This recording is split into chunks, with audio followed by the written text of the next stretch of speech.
A fast or unusual pulse does not establish a diagnosis by itself. Let us look at how atrial flutter is confirmed when emergency help is needed and what determines treatment. With atrial flutter, the heartbeat may be fast. With fixed AV conduction, the ventricular rhythm and pulse may be regular. The exact type of arrhythmia is confirmed on an ECG. With typical atrial flutter, the electrical impulse circulates around a large closed circuit in the right atrium.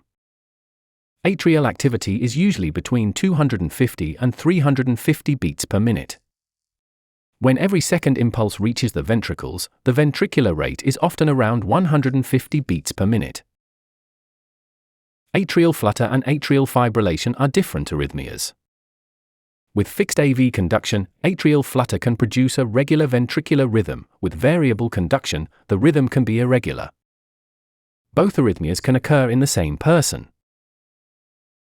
Possible symptoms include palpitations, shortness of breath, weakness, dizziness, and reduced exercise tolerance. Some people have no noticeable symptoms, and the arrhythmia is found during an examination. Seek emergency medical help if palpitations do not settle or occur with chest pain or pressure, shortness of breath, near fainting or fainting. For any sudden neurological symptoms, such as facial droop, weakness or numbness on one side, difficulty speaking, or sudden loss of balance or vision, call your local emergency service immediately. Atrial flutter is confirmed on an ECG recorded during the arrhythmia. Typical flutter often shows characteristic sawtooth waves. Once the rhythm is confirmed, the clinician decides whether further tests are needed. Atrial flutter is associated with a risk of thromboembolism and stroke. For typical right-sided flutter, anticoagulation recommendations use the same risk profile applied in atrial fibrillation. Treatment decisions are made by a clinician who weighs thromboembolic risk against bleeding risk. Treatment goals include slowing the heart rate, restoring normal rhythm, and preventing blood clots when indicated.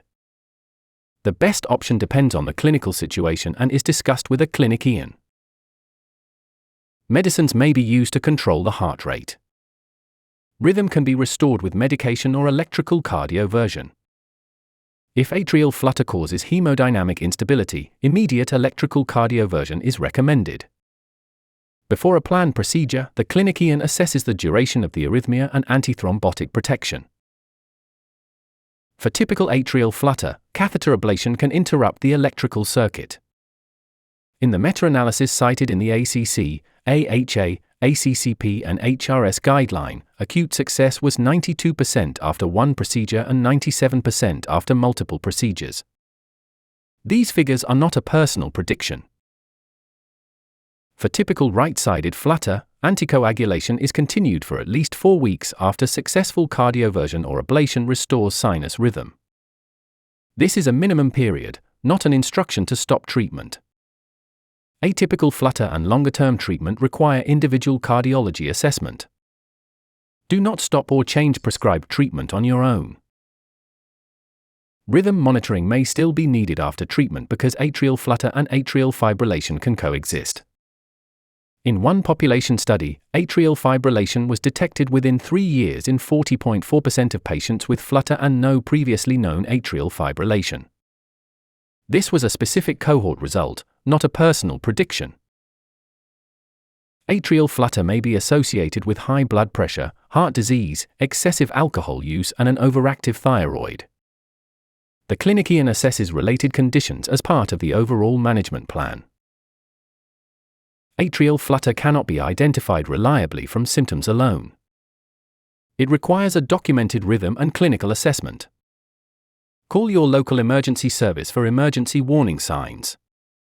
Treatment, including anticoagulation, is individualized. Do not change prescribed treatment on your own. Subscribe to the channel for calm, evidence-based explanations of cardiovascular symptoms, tests, and treatments.